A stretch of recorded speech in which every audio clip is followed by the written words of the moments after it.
میں فی الحال کوئی مسئلہ نہیں ہے۔ اب اس موسم میں بھی اگر آپ اتنا بڑا پروگرام کرنے کے بعد اور بنارس سے کسی عالم کو بلانے کے بعد اگر آپ اپنے گھروں میں ہیں، آرام فرما رہے ہیں، تو پھر پروگرام کرانے کا کوئی مطلب نہیں ہے میرے بھائی۔ میں تقریباً 650 کلومیٹر کا سفر کر کے لگاتار نان اسٹاپ آپ کے بیچ میں آ رہا ہوں۔ بنارس سے تقریباً میں اپنے مدرسے سے 12:30 بجے چلا ہوں اور آپ کے یہاں تقریباً میں 12:15 بجے پہنچا ہوں، 12:20 پر۔ اور راستے میں آپ یقین مانیں کہیں ہم لوگ رکے نہیں ہیں، نان اسٹاپ آئے۔ اور آنے کے بعد بھی ہمارے مجید بھائی جو آپ کے اس علاقے کے بڑے چہیتے مقرر بھی ہیں اور ایک ادارے کے ذمہ دار بھی ہیں اور آج کے جلسے کے بھی ذمہ دار ہیں، وہ برابر رابطے میں تھے اور آنے کے فوراً بعد انہوں نے مجھے اسٹیج پر بلا لیا۔ سفر کی ہراسمنٹ، بھوک و پیاس کی تکلیف سب کو درکنار کرتے ہوئے میں آج آپ کے سامنے آتے ہی اسٹیج پر آ گیا۔ اور میں اس لیے خاص طور سے آیا ہوں، میں جب پٹنہ پہنچا مجھے معلوم ہوا موسم خراب ہے، کٹیہار سے میرے پاس فون آیا کہ بارش ہو رہی ہے، راستے میں ہوا بھی چل رہی تھی۔ میں نے شیخ مجیب الرحمان صاحب سے کہا کہ بھائی موسم ایسا ہے، پروگرام ہوگا کہ نہیں ہوگا، میں اتنا لمبا سفر کر کے آؤں اور پروگرام نہ ہو تو بھی کوئی مطلب نہیں۔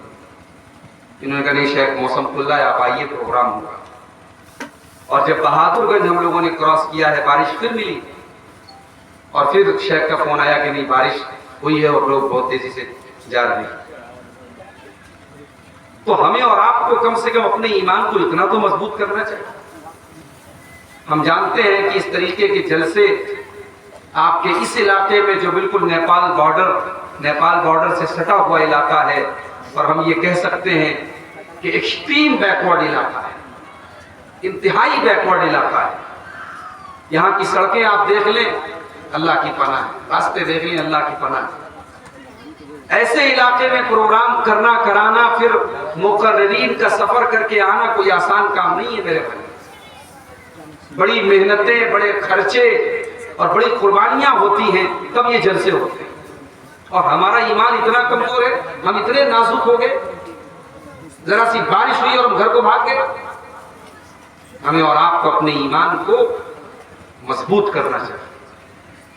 اگر آپ یہاں اللہ اور اس کے رسول کی باتوں کو سننے کے لیے آئے ہیں اور سنانے والا آ کر کے بیٹھا ہے تو اصول تو یہی ہے کہ کنواں پیاسے کے پاس چل کے نہیں جاتا، پیاسے کنویں کے پاس جاتا۔ اور جب کنواں خود چل کے آپ کے پاس آئے اور بنگال سے اور بہار کے مختلف علاقوں سے اور یوپی سے علماء آپ کے دروازے پر آئے آپ کو سنانے کے لیے، تو آپ یہ ذرا سی بارش ہونے لگے، ذرا سی ہوا چلنے لگے اور آپ بالکل میدان چھوڑ کے بھاگ جائیں، یہ مناسب نہیں ہے۔ اس سے پہلے کہ میں کچھ باتیں رکھوں آپ کے سامنے، ایک بات اور کہنا چاہتا ہوں۔ یہ ہمارے یوٹیوبر بھائی، مائک میں نے ہٹا دیا مگر ان کا کیمرہ نہیں ہٹا، بلکہ اگر میں کیمرہ ہٹانے کو بولوں تو بعض جگہوں پر بڑے غصے میں، بڑے تاؤ میں یوٹیوبر لوگ جو ہے اپنا اسٹینڈ وغیرہ ہٹا کے بڑے غصے میں وہاں سے بھی جاتے ہیں۔ لیکن آپ ہماری سچویشن کو بھی سمجھیے میرے ساتھ، میں 1000 بار کہہ چکا ہوں مجھے آپ سے کوئی دشمنی نہیں، مگر آپ ہی کی برادری میں، آپ ہی کے یوٹیوبرز کے طبقے میں ایسے لوگ ہیں جو علماء کو بدنام کرنے کا کام کرتے ہیں۔ وہ اللہ اتنے گندے اور اتنے غلیظ قسم کے ویڈیوز اور تھمبنیل لگا کر کے، اور اب تو باقاعدہ ویڈیو کے ساتھ تھمبنیل تو ایک بار کی چیز ہے، میرے ویڈیو کے ساتھ آپ بےہودہ اور ننگی تصویریں اور ویڈیو ڈال رہے ہیں صرف اس لیے کہ ویوز زیادہ آ جائیں، تو ہم کوئی بیوقوف نہیں ہے میرے بھائی، ہمیں بھی اچھی طریقے سے علاج کرنا آتا ہے۔ اور اب ہم یہ فرق نہیں کریں گے کون صحیح ہے کون غلط ہے، ہمارے پاس اتنا ٹائم نہیں۔ ہم نام نہیں نوٹ کرنے جائیں گے کون سا چینل غلط کر رہا ہے، کون سا چینل خراب کر رہا ہے، صحیح کر رہا ہے۔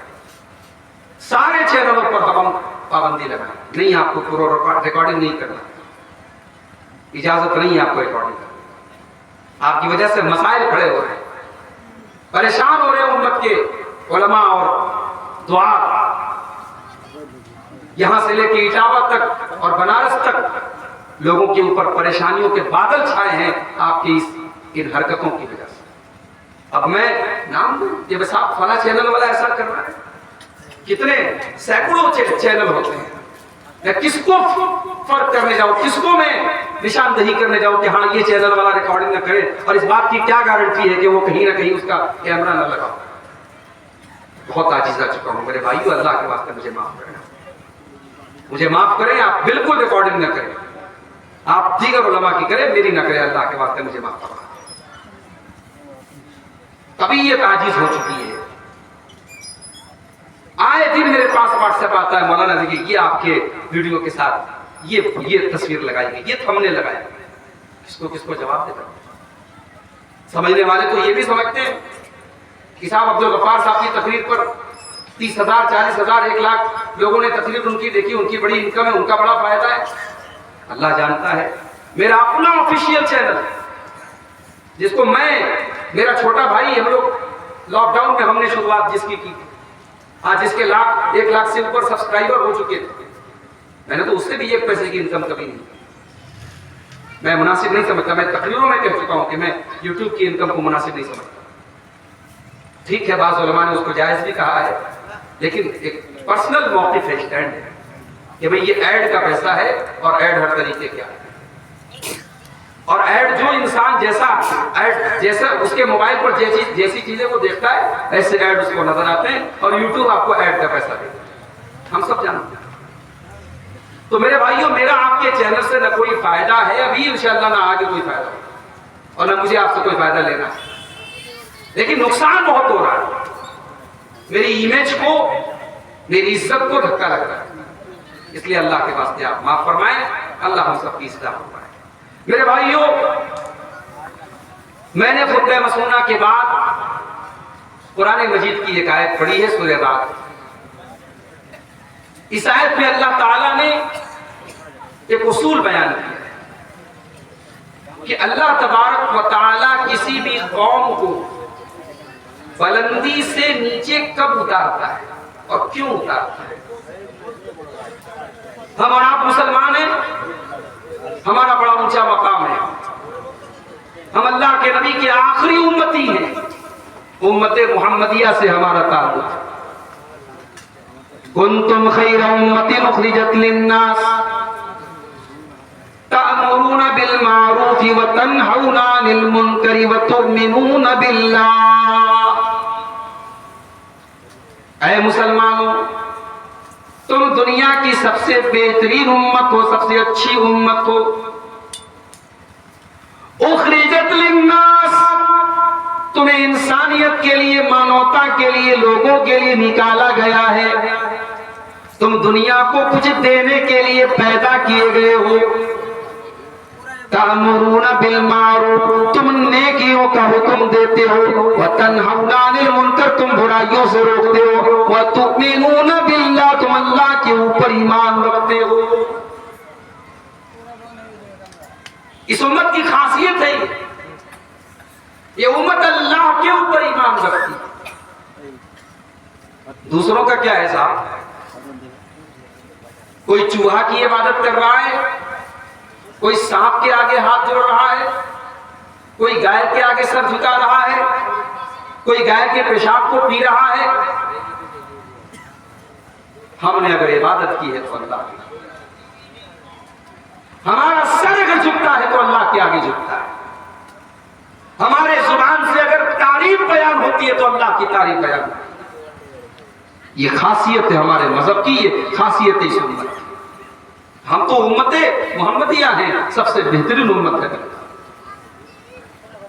جب اللہ کے نبی کو حکم دیا گیا کہ آپ خانہ کعبہ کی طرف منہ کر کے نماز پڑھیں, تقریباً 17 یا 18 مہینے اللہ کے نبی صلی اللہ علیہ وسلم نے بیت المقدس کی طرف منہ کر کے نماز پڑھا تھا, اور اس کے بعد اللہ کا حکم آیا کہ اے نبی آپ اپنا چہرہ خانہ کعبہ کی طرف پھیر لیجیے. اس موقع پر بھی اللہ نے کیا فرمایا؟ قرآن کا دوسرا پارہ, وَكَذَلِكَ جَعَلْنَاكُمْ أُمَّةً وَسَطًا لِتَكُونُوا شُهَدَاءَ عَلَى النَّاسِ وَيَكُونَ الرَّسُولُ عَلَيْكُمْ شَهِيدًا۔ اے مسلمانوں، ہم نے تم کو دنیا کی سب سے بہترین امت بنایا ہے، سب سے بہترین قوم بنایا ہے، امۃ وسطا، ہم نے تم کو بیسٹ کمیونٹی بنایا ہے۔ ہم بیسٹ کمیونٹی ہیں، ہم سب سے بہترین سماج کے لوگ ہیں، مگر آج حالات کیا ہے؟ آج ہمیں اچھوت بنا دیا۔ آج حالات یہ ہو گئے کہ ملک کے بڑے بڑے عہدوں پر براجمان شخصیتیں مسلمانوں کے بارے میں الٹے سیدھے کمنٹ کر رہی ہیں، مسلمانوں کو گالیاں دی جا رہی ہیں، مسلمانوں کے سر سے چھت چھیننے کی سازشیں کی جا رہی ہیں، مسلمانوں کے وجود پر سوال کھڑے کیے جا رہے ہیں۔ کیا یہ حالات دیکھ کر کے میرے بھائیوں ہمارے اور آپ کے ذہن میں سوال نہیں پیدا ہوتا کہ ایسا کیوں ہو رہا ہے؟ جب ہم سب سے بہترین امت ہے، سب سے اچھی امت ہے، اللہ کو ماننے والے لوگ ہیں، تو ہمارے ساتھ ایسا کیوں ہو رہا ہے؟ اللہ نے جواب دیا، ان اللہ لا یغیر ما بقوم، بے شک اللہ تعالیٰ کسی قوم کے حالات کو نہیں بدلتا ہے، حتی یغیروا ما بانفسہم، جب تک وہ قوم کے لوگ اپنے حالات کو نہ بدل لیں۔ وَإِذَا أَرَادَ اللَّهُ بِقَوْمٍ سُوءًا، اور جب اللہ تعالیٰ کسی قوم کو برباد کرنا چاہتا ہے، کسی قوم کو تباہ کرنا چاہتا ہے، کسی قوم کو زوال پذیر کرنا چاہتا ہے، فَلَا مَرَدَّ لَهُ، تو اللہ کے اس عمل کو کوئی روکنے والا نہیں ہے، وَمَا لَهُم مِّن دُونِهِ مِن وَالٍ، اور اس قوم کو اللہ کے عذاب سے کوئی بچانے والا نہیں ہے۔ اللہ کے عذاب سے کوئی نہیں بچا سکتا۔ یہ امت آج اس اسٹیج پر کھڑی ہے کہ سوچے اور غور کرے کہ اللہ تبارک و تعالیٰ نے اس امت کو اس بلندی سے یہاں کیوں پہنچا دیا، یہ یہاں کیوں پہنچی ہے؟ کہ امت آج اپنے حالات پر غور کرے میرے بھائیوں، اسے اپنے سوالوں کا جواب مل جائے۔ اس امت کی پہچان توحید ہے۔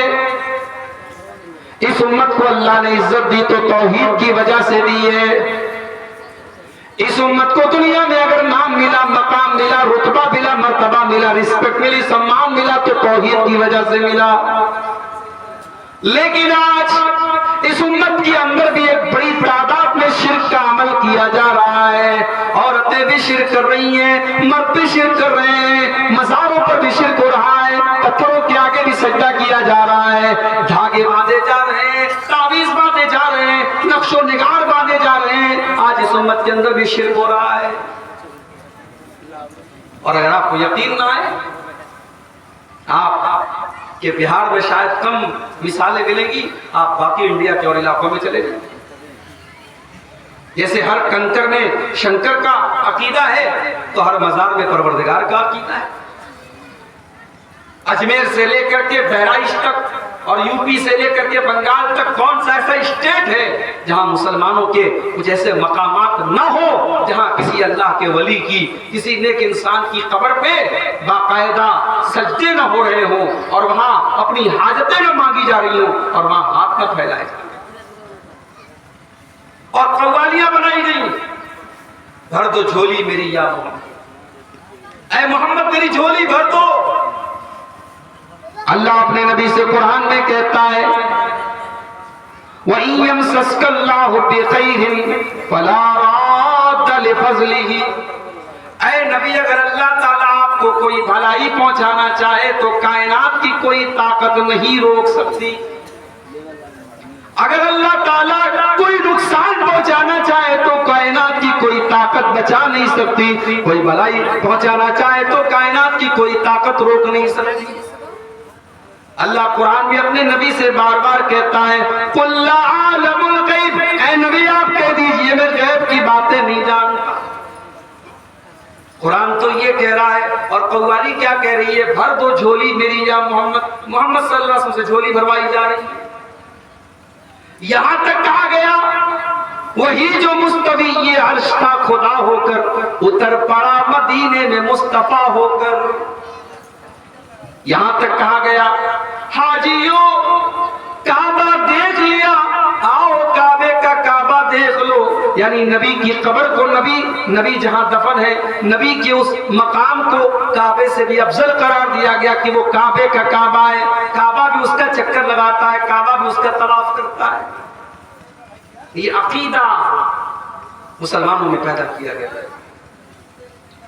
اور اسی لیے مولانا الطاف حسین حالی نے 100 سال پہلے نقشہ کھینچا تھا، بالکل صحیح نقشہ کھینچا تھا کہ سارے کام جو غیر مسلم کرتا ہے اور ہم کہتے ہیں صاحب وہ کافر ہے، وہ مشرک ہے، وہ جہنمی ہے، وہی کام آج مسلمان کرتا ہے.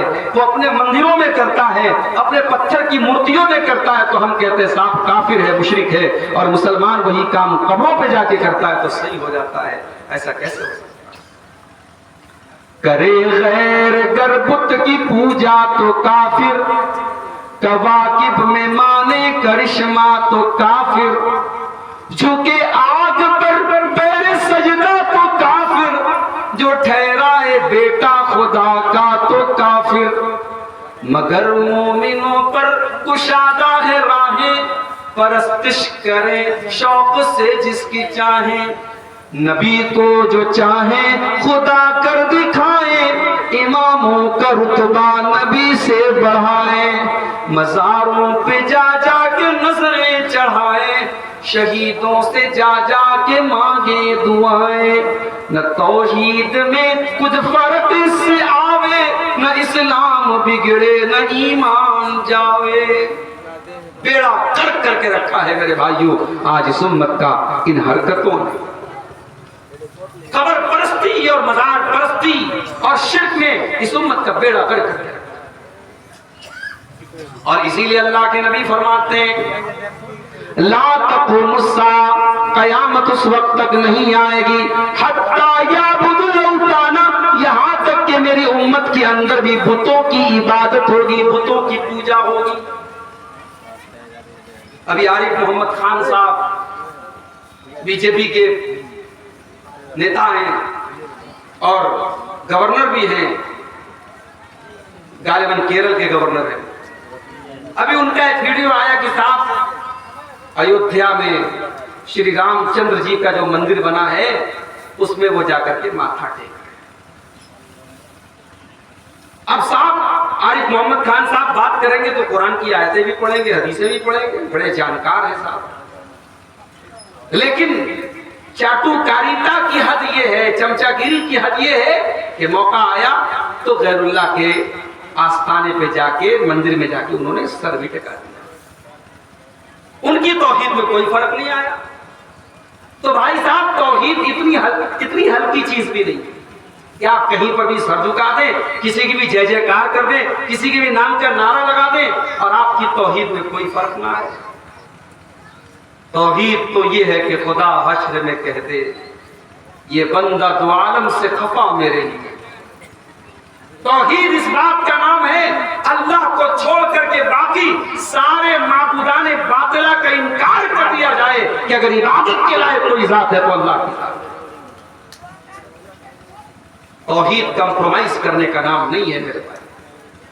توحید سمجھوتا کرنے کا نام نہیں ہے. توحید اس بات کا نام نہیں کہ گائے بھی گابن ہوتی ہے بیل بھی گابن ہوتا ہے، اس کا نام توحید نہیں ہے. توحید سچائی کا نام ہے. قل هو اللہ احد اللہ الصمد لم یلد ولم یولد ولم یکن له کفوا احد. اے نبی آپ کہہ دیجئے اللہ ایک ہے، اللہ الصمد اللہ بے نیاز ہے، لم یلد اس کا کوئی بیٹا نہیں، ولم یولد اس کا کوئی باپ نہیں، ولم یکن له کفوا احد اس کے کوئی برابر نہیں. یہ ہے توحید. قل یا ایھا الکافرون، اے نبی آپ کہہ دیجئے کافروں سے لا اعبد ما تعبدون، جس کی تم عبادت کرتے اس کی میں عبادت نہیں کرتا، ولا انتم عابدون ما اعبد، اور جس کی میں عبادت کرتا ہوں اس کی تم عبادت نہیں کرتے. ولا انا عابد ما عبدتم ولا انتم عابدون ما اعبد لکم دینکم ولی دین. اسلام کمپرومائز کا نام نہیں ہے. توحید میں کوئی کمپرومائز نہیں. انسانیت اپنی جگہ ہے, مانوتا اپنی جگہ ہے, بھائی چارہ اپنی جگہ ہے. توحید میں کوئی کمپرومائز نہیں. مسلمان توحید میں کمپرومائز کرتا ہے. الیکشن کا موقع آتا ہے, ہمارے بہت سارے مسلم لیڈرز کہیں پر بھی جا کے سر جھکا لیتے ہیں. ان سے کہیں زیادہ اچھے تو ہمارے وزیر اعظم ہیں. انہوں نے کم سے کم یہ ثابت تو کیا کہ وہ اپنے مذہب کے لیے مخلص ہیں. وہ ڈھونگ نہیں رکھتے کہ صاحب ہم جو ہے مسلمانوں میں جائیں تو مسلمان بن جائیں اور دوسروں میں جائیں تو دوسرے بن جائیں. وہ کہتے صاحب نہیں, میں ہندو مذہب کو مانتا ہوں, میں اپنی پہچان کے ساتھ. یہی ہونا چاہیے صاحب. اگر آپ کے نام کے ساتھ خان لگا ہے, آپ کے نام کے ساتھ انصاری لگا ہے, آپ کے نام کے ساتھ مسلم سرنیم لگا ہے, آپ مسلم لیڈر ہیں, اور موقع پڑنے پر آپ کسی پتھر کے آگے بھی سر جھکا دیں, کسی جو ہے کسی بھی غیر اللہ کے در پہ جا کے آپ سر جھکا دیں اور کہیں کہ صاحب الیکشن کا معاملہ ہے اور کرنا پڑتا ہے, تو نہیں صاحب. جدا ہوتی سیاست سے تو رہ جاتی ہے چنگیز. دین اور سیاست الگ نہیں ہے. دین کو سیاست سے الگ مت کرو. سیاست کرو مگر دین سے الگ ہو کے مت کرو میرے بھائی. آپ پالیٹکس میں بھی اگر رہیں تو اپنے دین کے اوپر قائم رہیں, اور اگر آپ کی پالیٹکس اور آپ کی سیاست دین سے دور کر رہی ہے تو یہ بہت گھاٹے کا سودا ہے. چھوڑ دو ایسی سیاست, نہیں ضرورت ایسی سیاست. تو توحید میں آج مسلمان بہت برباد ہوا ہے, جبکہ ہماری سب سے بڑی پونجی یہی توحید. ابراہیم علیہ السلام جب اپنے بیوی بچے کو مکہ کے بیابو گیا سرزمین پہ چھوڑ کے جانے لگے, کیا دعا کرتے ہیں؟ کہتے ہیں اللہ ربنا انی اسکنت من ذریتی بواد غیر ذی زرع عند بیتک المحرم ربنا لیقیموا الصلاۃ. اے اللہ اپنی بیوی بچے کو اس بیاب ہو گیا مکہ کی سرزمین میں تیرے گھر کے پاس چھوڑ کے جا رہا ہوں. ربنا لیقیموا الصلاۃ, اے اللہ تو میری اولاد کو توفیق دینا وہ یہاں نماز قائم کرے. اپنی اولاد کی نماز کی فکر کر رہے ہیں.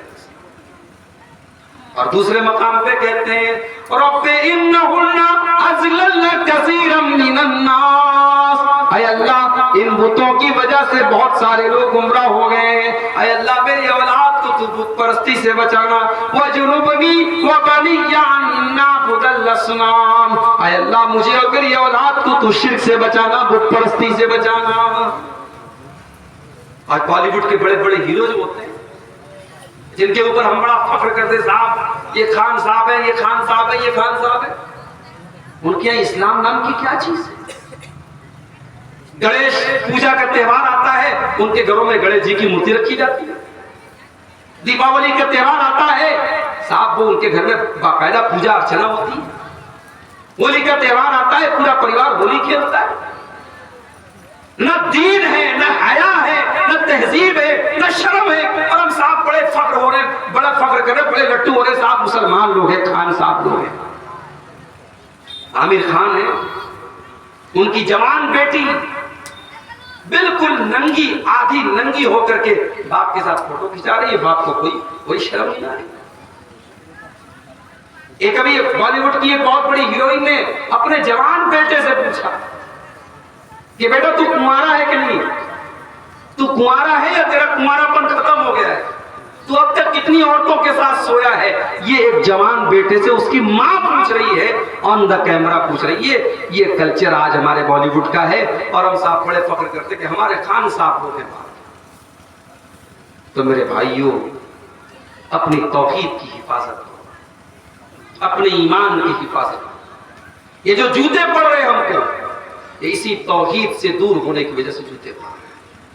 اور واللہ جب تک ہم توحید پر واپس نہیں آئیں گے, جب تک یہ قبروں پر اور مزاروں پر سجدہ کرنا نہیں چھوڑیں گے, جب تک اللہ کی توحید کے در پر واپس نہیں آئیں گے, ہمارے مسائل حل نہیں ہو سکتے، کوئی حکومت، کوئی پارٹی، کوئی ہمارے مسائل حل نہیں کر سکتا۔ ہمارا اللہ ہم سے ناراض ہے، اور اللہ کو اگر راضی کرنا ہے تو ہمیں توحید کے راستے پر آنا۔ 5 ٹائم کی نماز میں ہم 17 بار اللہ سے کہتے ہیں ایاک نعبد و ایاک نستعین، اے اللہ ہم تیری ہی عبادت کرتے ہیں اور تجھ ہی سے مدد مانگتے ہیں۔ نماز میں تو ایاک نعبد و ایاک نستعین کا اقرار کیا جا رہا ہے، اور نماز کے بعد کوئی یا علی مشکل کشا کا نعرہ لگا رہا ہے، کوئی یا خواجہ غریب نواز کا نعرہ لگا رہا ہے، کوئی یا غوث اعظم کا نعرہ لگا رہا ہے، کوئی دکان کا نام KGL لگا رہا ہے، کوئی اپنے گھر پہ خواجہ غریب نواز لکھ رہا ہے۔ یہ شرک ہے، اللہ کے علاوہ کسی اور کو غریب نواز کہنا، اللہ کے علاوہ کسی اور کو دستگیر کہنا، اللہ کے علاوہ کسی اور کو غوث اعظم کہنا، اللہ کا حق کسی اور کو دینا، اسی کا نام شرک ہے میرے بھائیوں، اور اللہ کو شرک برداشت نہیں۔ اللہ بہت غیرت والا ہے۔ ایک شادی شدہ انسان ہے، اس کی بیوی اس سے کہے کہ میں آپ سے بہت محبت کرتی ہوں مگر میں پڑوسی سے بھی بہت محبت کرتی ہوں، رکھیں گے آپ اس کو نکاح میں؟ بیوی میری ہے، محبت کسی اور سے کرتی ہوں۔ اچھا اگر وہ یہ کہے کہ میں آپ سے بھی محبت کرتی ہوں، اگر میں آپ سے بھی محبت کرتی ہوں، اگر یہ آپ کی بیوی آپ سے بولے، آپ شک کرنے لگیں گے کہ کم وقت ایسا کیوں بولے، آپ سے بھی محبت کرتی ہوں، اس کا مطلب کسی اور سے نہیں کرتی۔ بیوی اور شوہر کی محبت میں بھی آپ کو شرکت اور پارٹنرشپ گوارا ہے۔ میرا اللہ جس نے ہم سب کو پیدا کیا، جو ہمارے دلوں کی دھڑکنوں کو چلا رہا ہے، جو ہماری سانسوں کو چلا رہا ہے، ہمیں کھلا رہا ہے، ہمیں پلا رہا ہے، ہم پر بارش نازل کر رہا ہے، ہم کو سورج کی روشنی دے رہا ہے، ہم کو اناج دے رہا ہے، ہم کو اللہ جلا رہا ہے، کھلا رہا ہے، پلا رہا ہے، ہم اس اللہ کو چھوڑ کر کے، اس کی دھرتی پر رہ کر کے، اس کی آکسیجن میں سانس لے کر کے، اس اللہ کو چھوڑ کر کے کسی اور کے آگے سر جھکائیں، کسی اور کی جے جے کار کریں، کسی اور کے آگے جا کے ماتھا ٹیکے، سوچو میرے بھائی اللہ کتنا ناراض ہوگا۔ اسی لیے اللہ قرآن میں کہتا ہے ان اللہ لا یغفر ان یشرک بہ ویغفر ما دون ذلک لمن یشاء۔ میرے بندو، اللہ تعالیٰ تمہارے سارے گناہوں کو معاف کر دے گا مگر شرک کو معاف نہیں کرے گا۔ اللہ کی عبادت میں کوئی پارٹنرشپ کو اللہ معاف نہیں کرے گا۔ یہ پہلی وجہ ہے ہماری بتا دی کہ ہمارا عقیدہ خراب ہے، ہم شرک کریں۔ اور آگے بڑھیے، اس امت کی بربادی کی دوسری وجہ، اس امت کا نوجوان برباد ہے۔ دنیا کی کوئی قوم تب تک ترقی نہیں کر سکتی جب تک اس قوم کا نوجوان آگے نہ ہو۔ جس قوم کے نوجوان رات میں موبائل پر بیٹھ کر کے 3 بجے رات تک لڑکیوں سے چیٹنگ کرتے ہو، جس قوم کے نوجوان شراب کے نشے میں دھت رہتے ہو، جس قوم کے نوجوان گٹکھا کھا کر کے اپنی صحت کو خراب کرتے ہو، جس قوم کے نوجوان گندی عادتوں کے ذریعے اپنے شریر کو برباد کر رہے ہو، جس قوم کے نوجوان زناکاری اور بدکاری کی لعنت میں گرفتار ہو رہے ہو، جس قوم کی نوجوان لڑکیاں غیر مسلموں کے ساتھ بائکوں پر سیر کر رہی ہوں، جس قوم کی نوجوان لڑکیاں مرتد ہو رہی ہوں، جس قوم کا نوجوان حرام چیزوں میں لطف ہو، اس قوم کا انجام میرے بھائیوں اور کیا ہو سکتا ہے؟ اس امت کی امید ہے نوجوان، اس امت کا کیپٹل ہے نوجوان، اس امت کی پونجی ہے نوجوان، اور نوجوانوں کو ہی آج سب سے زیادہ برباد کیا جا رہا ہے۔ میرے نوجوان ساتھیوں، اپنی جوانی کی قدر کرو، اپنی جوانی کی قیمت کو سمجھو۔ قیامت کے دن اللہ تعالیٰ تم سے سوال کرے گا تم نے اپنی جوانی کو کہاں گزارا؟ فرمایا لا تزول قدم ابن آدم من عند ربہ یوم القیامہ۔ قیامت کے دن انسان اپنی جگہ سے ہل نہ پائے گا جب تک 5 سوالوں کا جواب نہ دے دے۔ عن عمرہ فیما افنا، تو نے اپنی زندگی کو کہاں گزارا؟ وعن شبابہ فیما ابلا، تو نے اپنی جوانی کو کہاں گزارا؟ وعن مالہ من این اکتسبہ، تو نے مال کہاں سے کمایا؟ وفیما انفقہ، اور کہاں پہ خرچ کیا؟ کہاں سے مال کمایا؟ ابھی میرے اکاؤنٹ میں بینک کی طرف سے میسج آیا کہ آپ کا اکاؤنٹ اسٹاپ ہو گیا۔ میں بڑا پریشان ہوا یار اکاؤنٹ کیوں اسٹاپ ہو گیا ہے.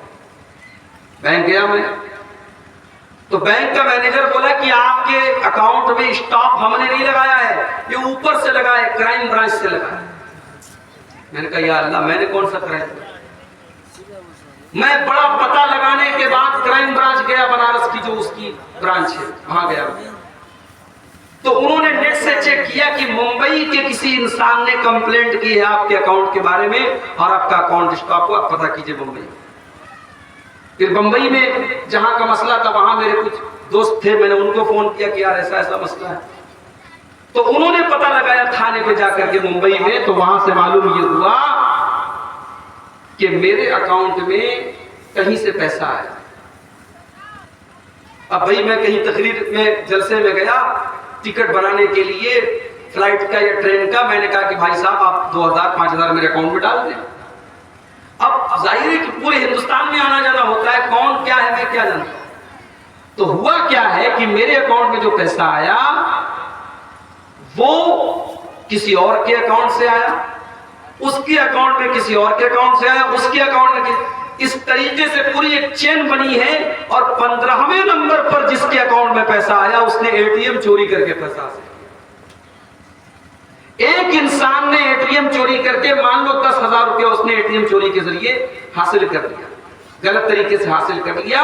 اور پھر اس 10,000 کو اس نے کسی اور کو بھیجا, اس نے کسی اور کو بھیجا, اس نے کسی اور کو بھیجا, اور آخر میں کسی طریقے سے وہ میرے اکاؤنٹ میں آ گیا.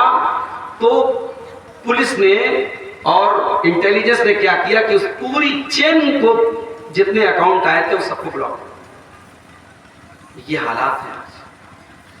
اب تو بہت ہوشیار رہنا پڑے گا کہ صاحب ہم کسی سے اگر ہم کرائے کے لیے اگر ہم اپنے اکاؤنٹ میں پیسہ بھی لے دو, کیا ہے کیسا ہے پتہ کرنا پڑے گا. بہت بڑے رسک کی بات ہو گئی. آپ کے اسی جھارکھنڈ میں جامتاڑا میں نوجوانوں کی ایک بڑی تعداد یہ کام کر رہی ہے. لوگوں کو فون کر کے ان سے جھوٹ بول کر کے, دھوکہ دے کر کے, فراڈ کر کے, ان کے اے ٹی ایم سے پیسے اڑا کر کے لاکھوں کروڑوں کی بلڈنگیں کھڑی کر رہے ہیں. میرے پیارے ساتھیوں, یہ پیسہ کمانے کے ناجائز طریقے آج ہمارا نوجوان اپنا. آئی پی ایل کا میچ چل رہا ہے, ایک ایک میچ پر سٹہ ہو رہا ہے اور نوجوان سٹے بازی کے ذریعے پیسہ کما رہا ہے. یہ ڈریم 11, یہ فلاں یہ تمام ایپ کے ذریعے حرام اور ناجائز طریقے سے پیسہ کمانے کی ہوڑ لگی ہے.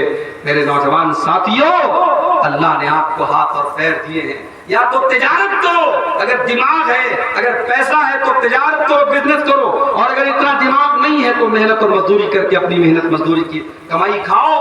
اپنے ہاتھ پیر توڑ کر کے حرام طریقے سے پیسے مت کماؤ. اللہ نے فرمایا, اللہ کے نبی نے فرمایا, من این اکتسبہ, تم نے مال کہاں سے کمایا ہے, وفیما انفقہ, تم نے مال کہاں خرچ کیا ہے, اس کا بھی تمہیں حساب دینا.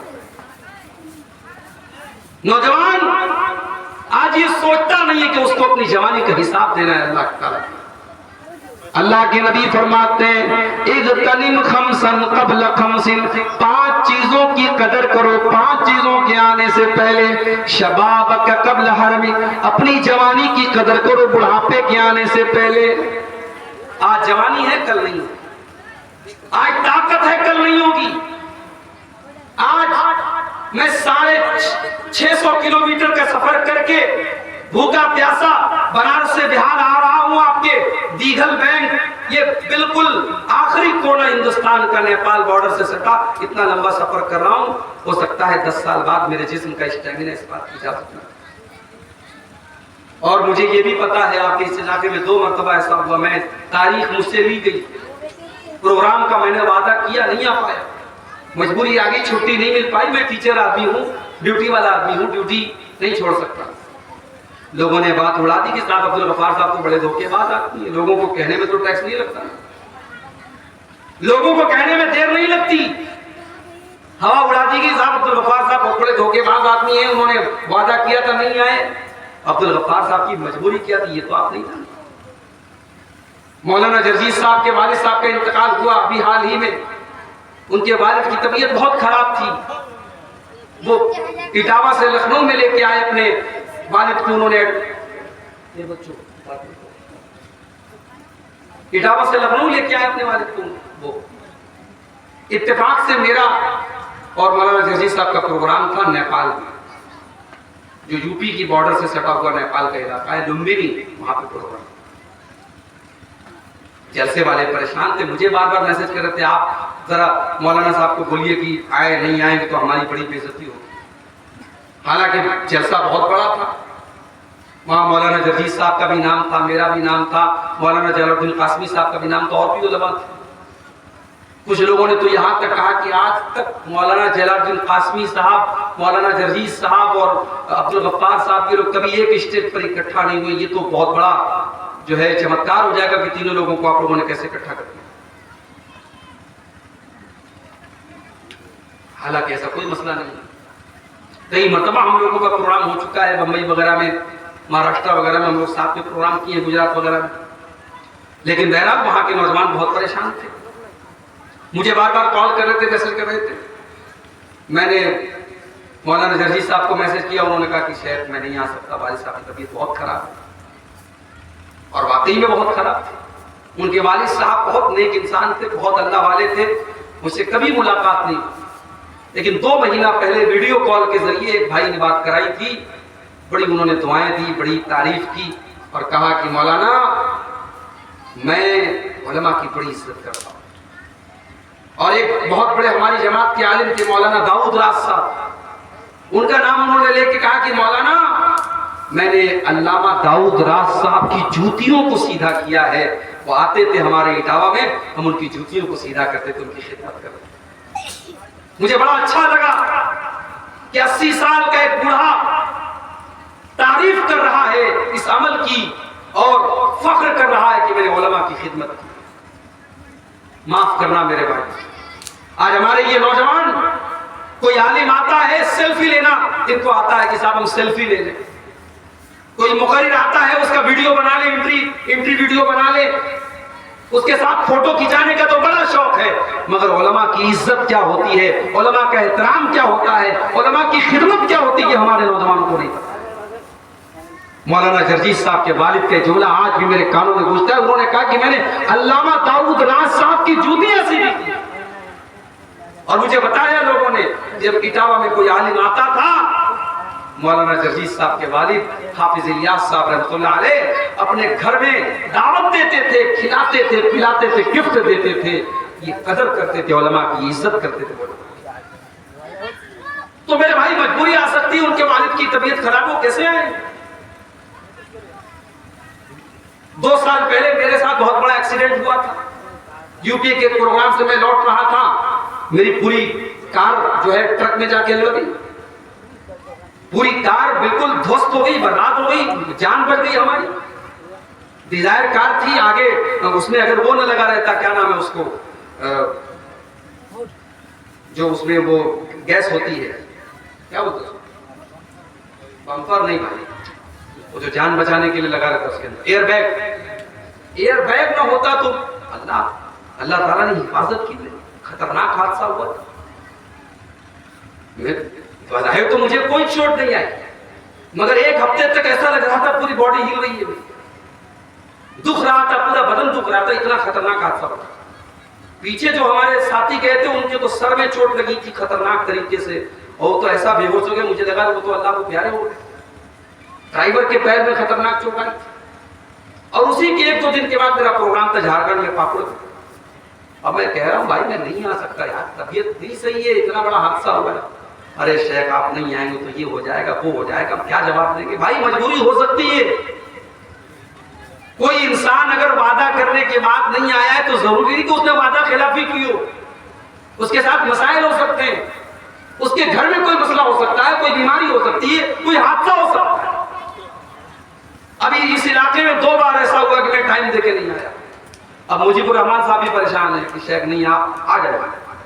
کٹیہار سے میرے پاس فون آ رہا ہے کہ نہیں مولانا آپ آ جائیں، اور میں جانتا تھا موسم خراب ہوگا، یہ حالات ہوں گے، سامنے 20-25 لوگ بیٹھے ہوں گے بس۔ بھئی جب مجمع ہوتا ہے تو بولنے والے کو بھی اچھا لگتا ہے، مجمع کم ہوتا ہے تو بولنے والے کا حوصلہ بھی ڈاؤن ہو جاتا ہے، فرق پڑتا ہے۔ میں جانتا تھا موسم خراب ہوگا، پبلک رکے گی نہیں، لیکن اب وعدہ ہو چکا ہے، اور میں نے سوچا چلو بھائی کم سے کم 2 بار ایسا ہو چکا ہے، آج تو کسی طریقے سے پہنچتا ہوں۔